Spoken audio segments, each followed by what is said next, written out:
Surga ini akan didapatkan oleh orang-orang yang mempunyai ciri-ciri ini. Ya. Dikatakan dalam firman Allah SWT surah Al-Imran ayat 133 sampai 136, A'udzu billahi minasyaitonir rajim wasari'u ila magfiratin min rabbikum wa jannatin arduhas samawati wal ardu iddan lil muttaqin. Berlombalah, bersegeralah kalian kepada pengampunan Tuhan kalian.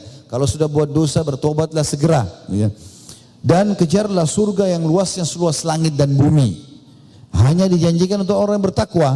Lalu Allah sebutkan, siapa orang bertakwa itu? Supaya bisa dapat masuk surga. Allah bilang, alladzina yunfikuna fis sarra'i wadh-dharra wal qadhimina al-ghaidha wal 'afina 'anil nas wallahu yuhibbul muhsinin. Orang-orang yang sibuk menginfakkan hartanya di masa sembunyi-sembunyi ataupun terang-terangan, di masa dia lapang ataupun di masa dia sempit.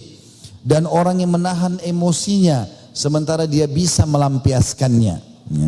Dan Allah menyukai, dan orang yang suka memaafkan orang lain, dan Allah menyukai orang yang berbuat kebaikan. Jadi disebutkan di sini orang yang sibuk berinfak. Oleh karena itu teman-teman, kalau mau mendapatkan surga, tidak bisa ketemu antara surga dengan orang pelit. Harus dia royal di jalan Allah. Makin besar yang kita keluarkan jalan Allah, maka makin besar juga datang balasannya. Kalau mau resep sederhana kaya, beda antara konsep kita dengan kapitalis. Kalau kapitalis mengatakan menabung pangkal kaya. Kalau Islam mengatakan sedekah pangkal kaya. Tidak bisa ketemu. Karena kalau menabung, dia tidak akan keluarkan. Kalau sedekah, sibuk mengeluarkan. Tidak bisa ketemu.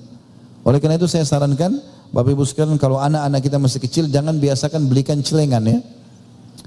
Tapi kasih dia uang, jangan bilang tabung nak.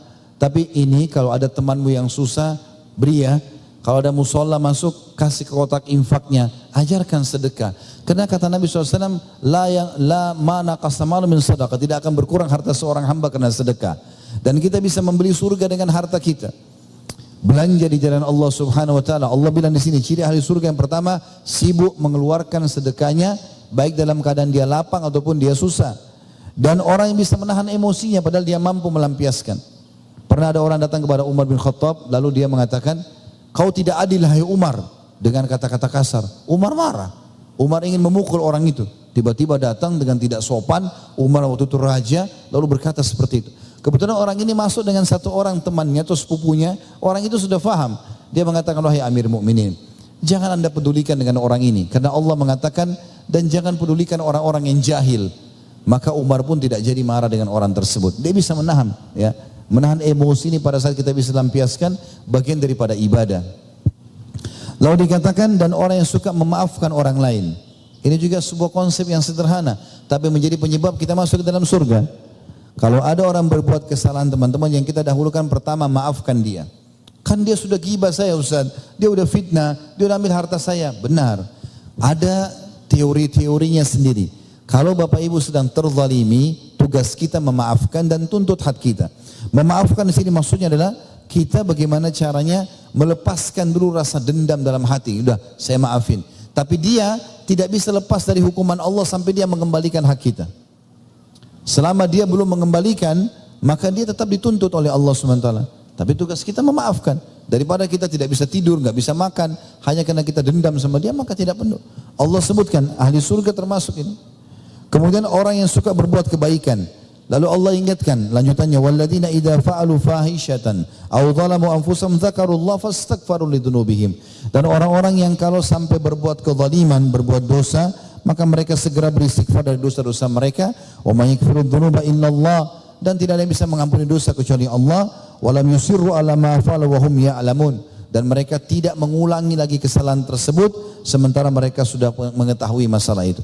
Lalu Allah bilang, ulaika jazaohum maghfiratun min rabbihim wa jannatun tajri min tahtiha al-anharu khalidina fiha wa ni'ma ajrul amilin. Mereka adalah orang-orang yang dibalas pengampunan oleh Tuhan mereka dan diberikan surga yang di bawahnya mengalir sungai-sungai dan mereka kekal di dalamnya, dan itu sebaik-baik balasan bagi mereka. Juga dikatakan teman-teman, kalau ada orang yang merasa jiwanya lemah, ya, capek, ya, banyak cobaan, ini semua teman-teman adalah penyebab orang masuk ke dalam surga. Tapi Allah Subhanahu Wa Taala memberikan dia banyak nikmat. Kalau ada di antara kita mungkin diuji oleh Allah Subhanahu Wa Taala, susah hidupnya, banyak masalahnya, maka teman-teman kita harus bisa melihat masih banyak nikmatnya Allah yang melimpah. Masih banyak nikmatnya Allah yang melimpah. Di antaranya, pernah ada satu orang datang kepada Syekh di Saudi. Dia bilang, lagi pengajian begini, tiba-tiba dia berhentikan pengajian. Dia bilang, Syekh sebentar. Kata Syekhnya, iya kenapa? Dia bilang, saya ini orang miskin.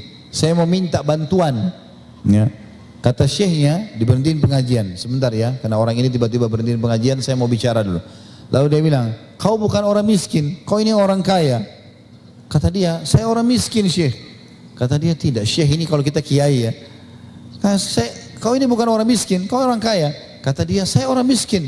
Syekhnya mengatakan, tidak, kau orang kaya. Lalu dia mungkin kena jengkel, dia bilang, demi Allah saya orang miskin. Supaya dia minta bantuan.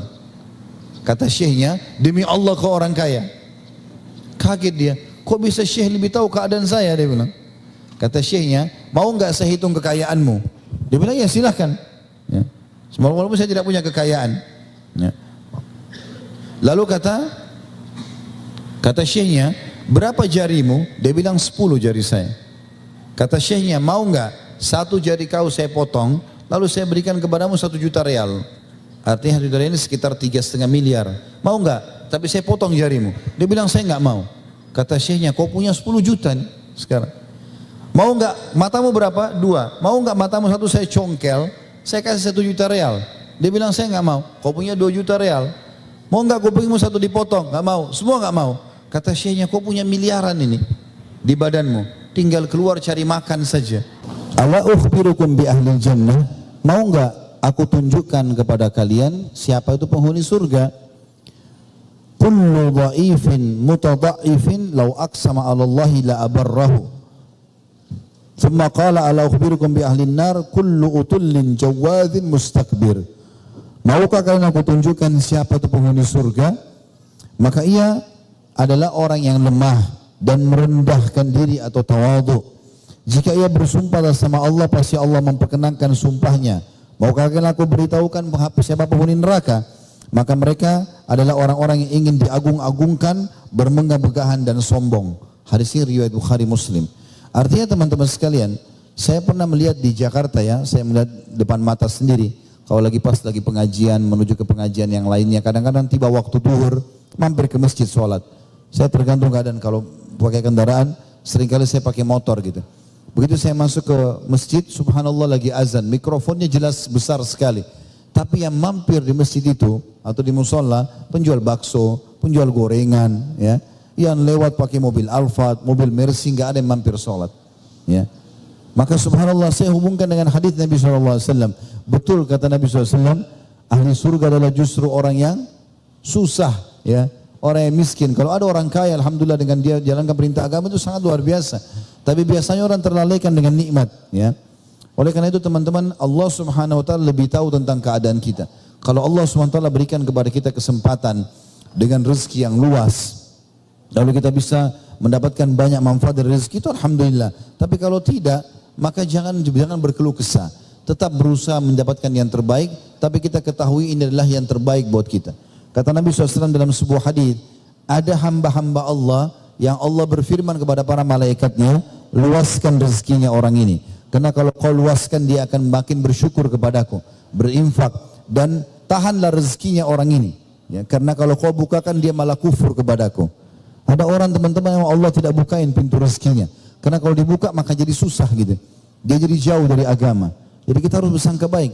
Saya punya kenalan, rahimahullah, sudah meninggal. Saya berteman dari dia waktu kami masih bujang di Madinah, sudah lama sekali. Gitu. Saya waktu beberapa tahun lalu ada tablik akbar di kotanya beliau. Kemudian saya lihat keadaannya masih sama, masih susah hidupnya. Kadang-kadang istrinya yang dagang gitu kan. Saya bertanya, apa rahasianya Allah di sini ya? Orang ini luar biasa gitu. Kalau sholat tidak pernah ketinggalan sholat malam, 5 waktu di masjid, ibadahnya bagus, orangnya sangat santun, rahimahullah. Yang jelas saya bertanya-tanya apa ya? Terus Allah kasih jawaban. Saya kebetulan dari kota satu ke kotanya beliau naik mobil, saya sewa mobil, masuk ke sana. Waktu mau pulang, saya mau ke kota yang awal saya datang, ternyata pada saat itu ya dia ikut, dia bilang saya mau ikut. Di tengah jalan kami ngobrol umum masalah kerjaan, masalah dakwah. Rupanya mobil ini yang kami sewa Avanza jalan, ada mobil lain rupanya ugal-ugalan, balap-balap, lalu nyambar mobil kami sampai mobil ini goyang gitu. Saya lihat, ini orang jahil, orang bodoh pasti nggak mungkin nggak. Kemudian tiba-tiba teman saya ini mencaci maki orang itu. Saya tiba-tiba subhanallah itu dapat jawabannya. So, saya bilang sudah akhi, sudah stop, jangan dicaci maki lagi. Saya punya jawaban, oh kita baru mobil sewa saja, dia udah bisa caci maki orang seperti ini. Bagaimana kalau Allah kasih dia mobil mewah? Makanya Allah tetap tahan dalam keadaannya supaya tetap dalam kesolehannya, gitu kan. Kadang-kadang ada orang memang subhanallah Allah tahan dengan cara seperti itu. Karena kalau tidak dia dibukakan malah jadi masalah buat dia. Ya. Dan semua jenis perbuatan amal saleh, apapun yang Bapak Ibu kerjakan, maka itu adalah penyebab seseorang masuk ke dalam surga. Dan jangan pernah anggap remeh sekecil apapun amal saleh itu. Semua dikerjakan. Dari yang wajib, bermula dari yang wajib sampai yang sunnah. Tapi ingat, yang wajib harus diprioritaskan. Ada orang sholat duhur, asar, maghrib, isya'nya buru-buru. Tapi kalau sholat tahajud khusyuk. Ada orang sholat wajib baca inna atayna wal asr. Tapi sholat malamnya baca surah Al-Baqarah.